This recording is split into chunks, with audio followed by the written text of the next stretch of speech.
Alors on a parfois l'impression que le féminisme dans la tête des gens est associé aux mouvements les plus extrêmes comme les Femen.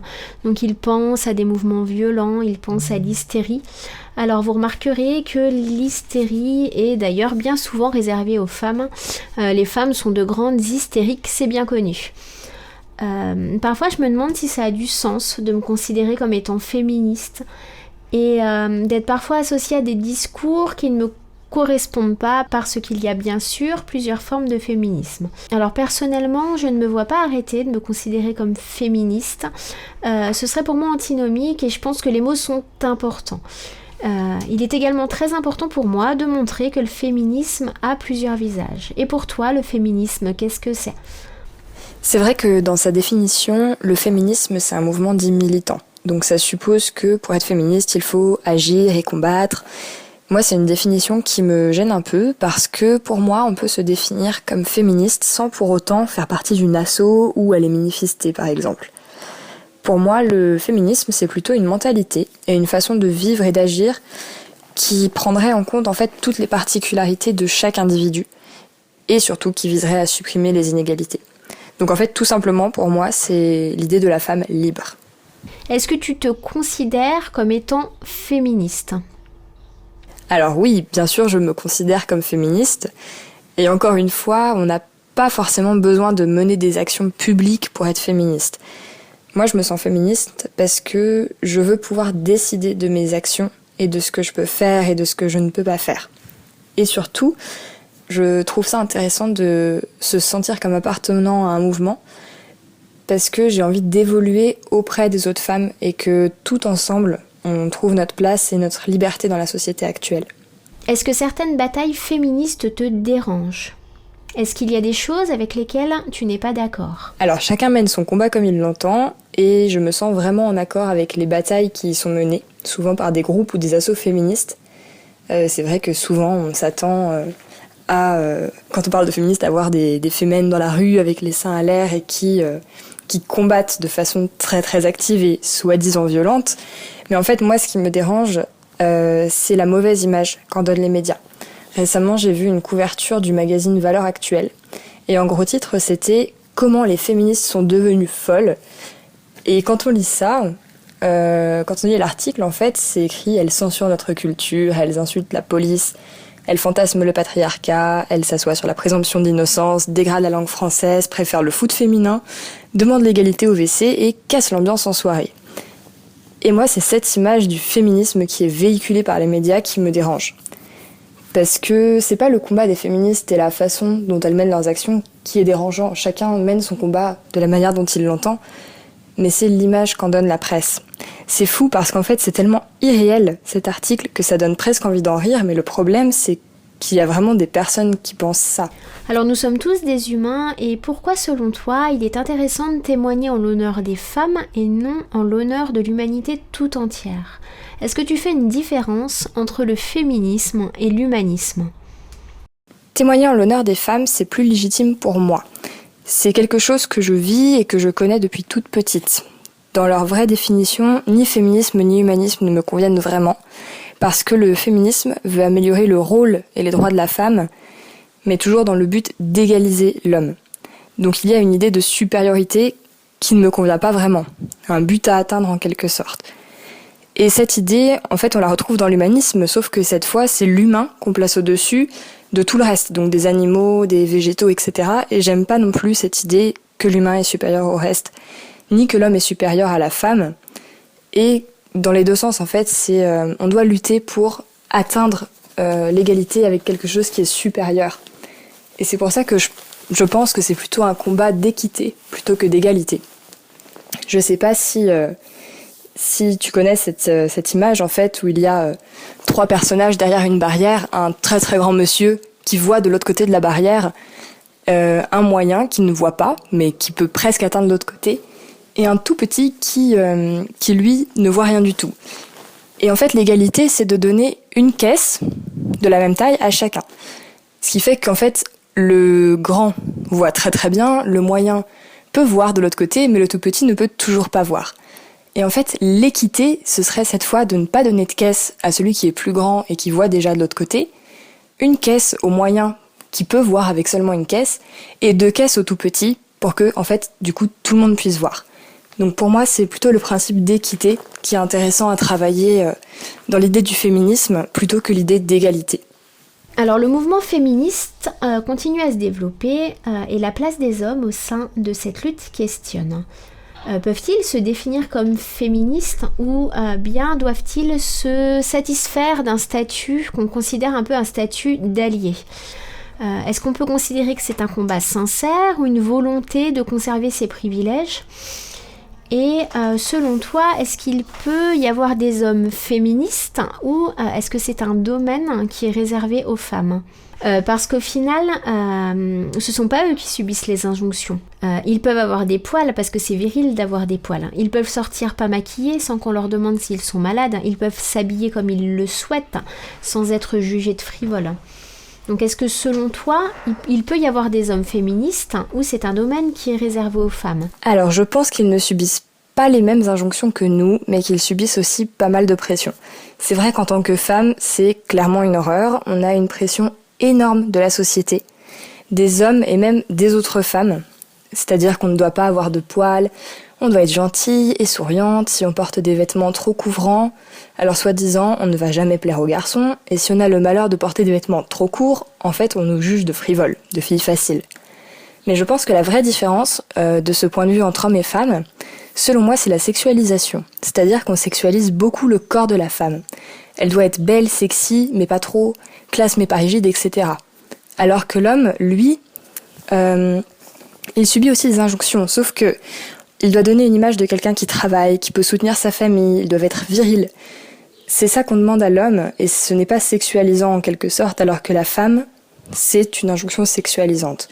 En tout cas, pour moi, un homme peut être féministe, bien sûr. Ils ont justement un rôle très important à jouer. Plus les hommes comprendront le rôle et la place actuelle des femmes, et plus ils lutteront à nos côtés, et plus ce mouvement va évoluer, parce que forcément, ça prendra une partie plus large de la population. Alors il y a également une question que je me pose et j'aurais bien aimé avoir ton avis. Est-ce qu'il faut réinventer le féminisme ou bien lui donner une nouvelle forme ? Alors j'ai vraiment foi entre notre génération. Je pense que ça avance petit à petit et surtout que de plus en plus de jeunes femmes sont féministes. On est vraiment dans une génération qui non seulement en a marre de subir toutes ces injustices, ces injonctions et ces violences, mais en plus qui ose dire stop.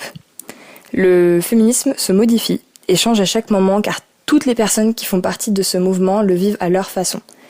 Et je pense en partie que les réseaux sociaux vont faire du féminisme un mouvement plus important. Parce que tout simplement c'est beaucoup plus facile de s'exprimer via un smartphone ou un ordinateur et aussi de toucher plus de monde.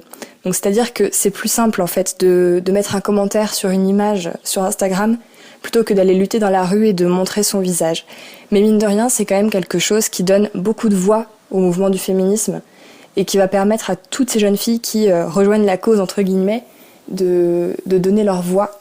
Et donc, c'est quelque chose qui va donner au féminisme une place plus importante, selon moi. Alors, est-ce qu'on peut considérer qu'à notre époque, le féminisme est un mouvement qui est nécessaire ? Oui, le féminisme est plus que nécessaire.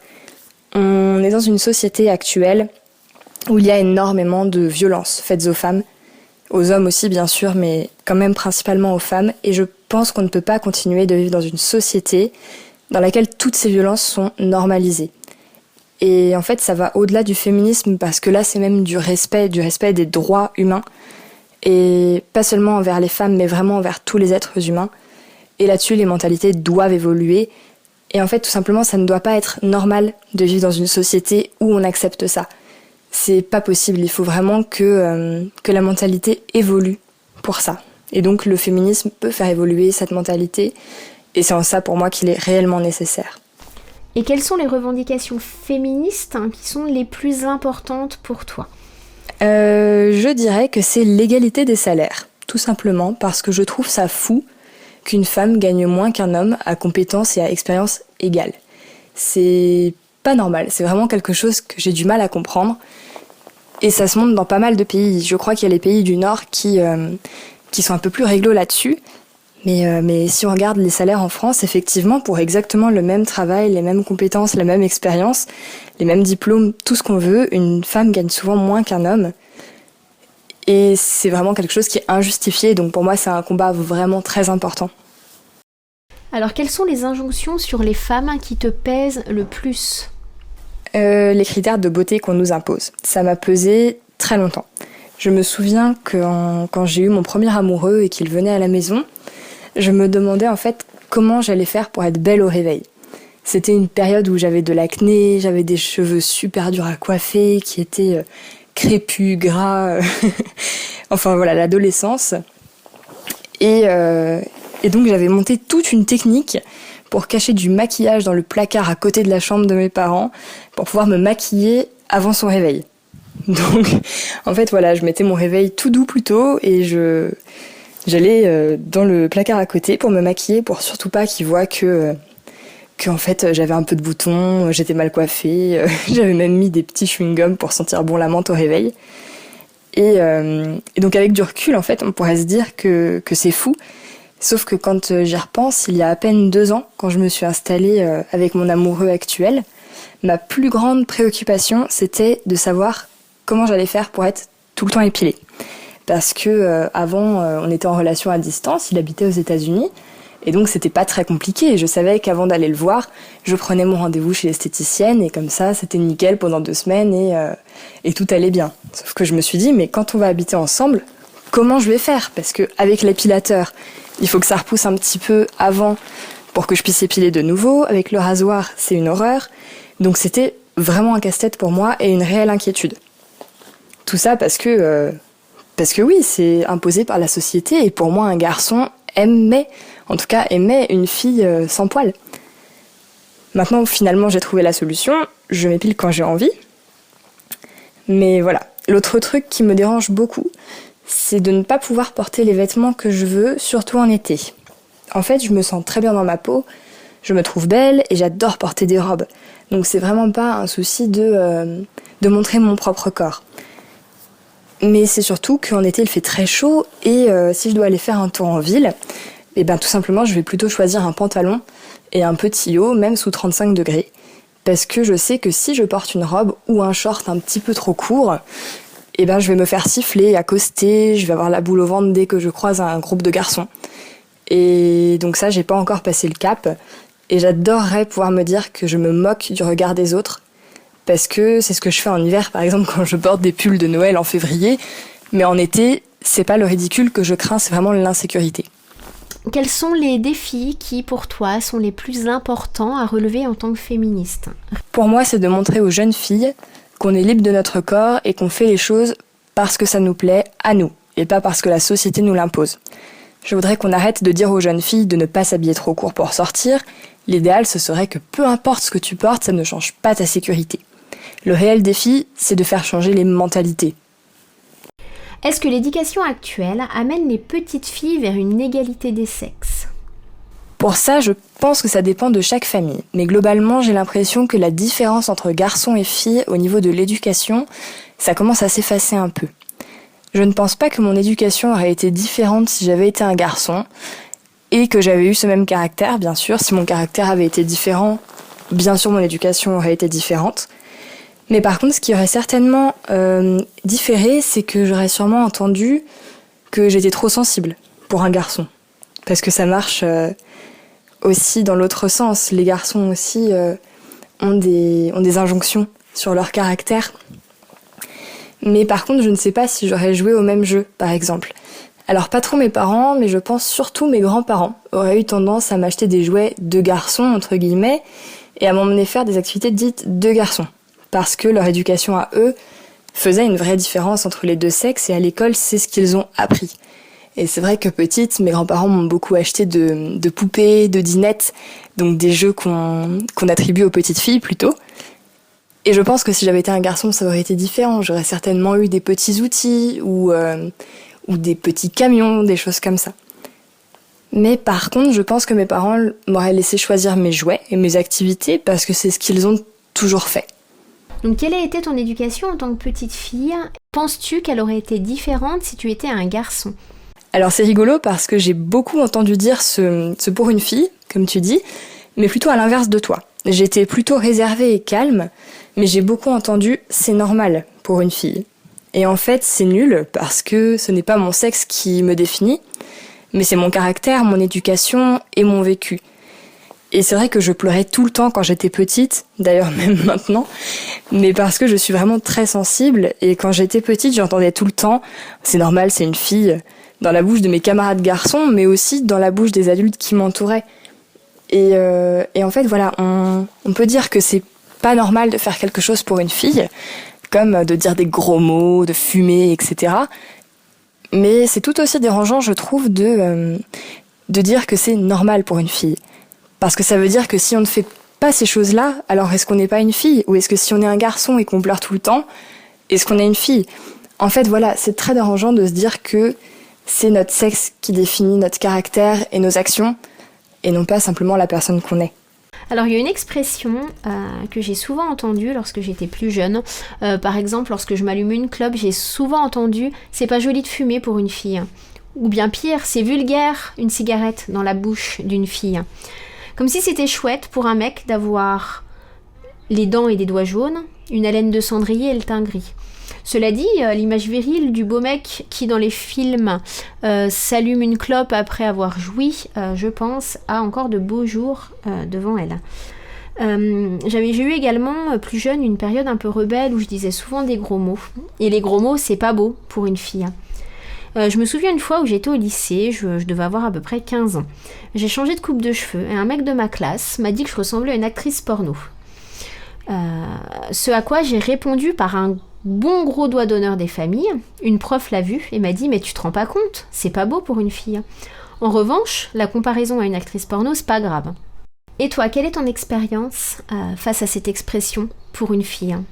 Alors, il y a une expérience plutôt récente, parce que j'avais 19-20 ans, et qui reflète très bien justement ce point. Donc c'était en soirée et je ne connaissais absolument pas un garçon qui est venu me parler et qui m'a dit que je n'étais pas assez maquillée pour une fille, que je devrais m'habiller plus sexy et que les filles s'habillent plus sexy que ça. Il m'a dit que pourtant j'étais pas mal et que je pourrais être vraiment belle si j'avais les cheveux lissés, un peu plus de rouge à lèvres et une tenue plus courte, en quelque sorte. Et donc déjà là il partait mal. Et il a ajouté que le jour où je me maquillerais, il serait le premier à vouloir de moi. Donc, au-delà du manque de respect énorme de ce charmant monsieur, qui n'avait aucune chance, et ben en fait c'est assez grave, parce que dans sa tête, on est une femme seulement si on est maquillée et habillée d'une certaine façon. Et je pense que ça, c'est parce qu'on baigne dans une société où on voit des femmes sursexualisées et pas naturelles à longueur de journée. La société, les magazines, les pubs, tout ça, ça nous impose un soi-disant idéal féminin qui est bien loin de la réalité. En fait, en tant que femme, c'est difficile de comprendre que c'est normal de ne pas être exactement comme toutes ces femmes qu'on voit dans les magazines, dans les pubs, qui sont retouchées.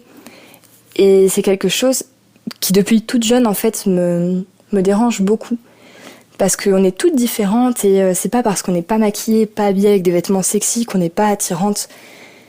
Donc il y a vraiment toute une sexualisation du corps de la femme, des fois fait par les femmes qui rend le fait très difficile de s'accepter comme on est. Et en plus, on utilise le corps de la femme pour vendre, donc pour vendre des produits minceur et beauté aux femmes en nous montrant un idéal à atteindre. Donc par exemple, je pense aux crèmes minceur où on voit une photo de femme toute retouchée avec un ventre tout plat. Et en fait, voilà, on nous vend quelque chose en nous montrant qu'est-ce qu'on devrait être. Et ce qui est terrible, c'est que souvent ça fonctionne, parce qu'on veut ressembler à ça, parce que la société nous montre que c'est ce corps-là la norme et pas le nôtre. Et aussi, on utilise donc le corps de la femme pour vendre des produits à la clientèle masculine. Et là, c'est terrible, parce qu'on montre en plus avec des produits qui n'ont aucun rapport. Par exemple, on n'a pas besoin d'un mannequin presque nu pour montrer qu'un parfum sent très très bon. Et le comble, je trouve, de la sursexualisation, je crois vraiment que c'est les salons automobiles. C'est un truc que je ne supporte pas et que j'ai jamais supporté, mais où on utilise le corps des femmes, même plus que sursexualisé, pour attirer des clients vers des voitures. En fait, on utilise la femme pour mettre en valeur la voiture en quelque sorte. Et ça, je trouve ça terrible. Alors il y a autre chose qui me vient à l'esprit, c'est l'image de la femme qui ne doit avoir aucun poil. Alors il y a une petite anecdote qui me vient. Alors là on est en plein confinement, donc j'avoue que je me suis un peu transformée en mode Yeti. Et j'ai eu l'impression en fait que si je m'épilais, c'était notamment par rapport au regard de la société et non par rapport au fait que je n'aimais pas les poils. Et toi, que penses-tu des poils et de l'injonction faite aux femmes de devoir les enlever ? Alors les poils, c'est un long débat. Ça fait quelques années que je m'en fiche. Je n'ai pas arrêté de m'épiler, mais j'ai arrêté de m'en inquiéter. En fait, je me dis que c'est mes poils et j'estime que ça ne regarde que moi. Alors oui, en hiver, j'ai tendance à les laisser faire leur vie. Et en été, par exemple, si je mets un short ou que je vais à la plage, je vais souvent les épiler. Sauf quand ils ne se voient pas beaucoup et que ça ne me dérange pas. Et bien sûr, c'est en partie à cause du regard des autres, parce que tout simplement, j'ai pas envie qu'on me regarde de travers ou d'entendre des critiques, que ce soit de la part de garçons ou de filles d'ailleurs, parce qu'il y a beaucoup de critiques envers ça par des femmes, ce que je trouve encore presque pire. Mais voilà, donc c'est en partie à cause du regard des autres, mais c'est avant tout pour me sentir bien, parce que je fais mes choix par rapport à la société, mais si je me sens plus à l'aise sans mes poils quand je sors, alors je ne vois pas pourquoi je les laisserais. J'ai pas envie de me mettre dans une situation où je ne me sens pas confortable, où je me sens gênée. Tout ça pour dire que je ne fais pas ce que la société m'impose. Donc ce qui compte vraiment pour moi, c'est de me sentir bien, avec ou sans poils. Et souvent, quand je les laisse un peu trop longtemps tranquilles, même à la maison, par exemple en ce moment pendant le confinement, je ressens au bout d'un moment le besoin de m'épiler parce que ça me fait du bien. En fait, ça me fait du bien de prendre soin de moi, ensuite d'avoir les jambes toutes douces, je trouve ça super agréable. Et c'est pas pour autant que les 2 semaines avant, j'allais m'épiler dès qu'un poil repoussait, parce que je m'en fiche, mais j'aime bien justement prendre ce moment pour moi, parce que c'est un moment agréable. Comme je prendrais le temps en fait de faire un soin à mes cheveux ou de me mettre du vernis à ongles, tout ça je le fais pour moi et pour vraiment me sentir bien. Il y a un compte Instagram d'ailleurs super intéressant qui s'appelle Paye ton poil. Et c'est des citations de filles et de gars qui racontent des commentaires anti-poil qu'ils ont entendus. Donc par exemple, il y a une fille à qui sa grand-mère a dit « Il va falloir enlever ses poils si tu veux trouver un mari ». Et c'est bête, mais en fait, je crois que c'est ce qui me choque le plus quand une femme plus âgée fait une remarque complètement anti-féministe à une plus jeune femme. Parce que entre femmes, ce sont des choses qu'on a vécues. Et je trouve qu'en tant que femme plus mature, qui a vécu toutes ces choses, toutes ces injonctions, toutes ces remarques, ces violences parfois, alors on doit aider les plus jeunes femmes à se former et à comprendre qu'elles sont vraiment libres de leur corps. Donc voilà, pour moi, en fait, pour résumer, ce qui est important dans le fait d'être féministe, c'est vraiment le soutien entre femmes, plus jeunes, plus vieilles, on s'en fiche, et l'évolution des mentalités jusqu'à ce qu'on obtienne une vraie liberté de toutes les femmes.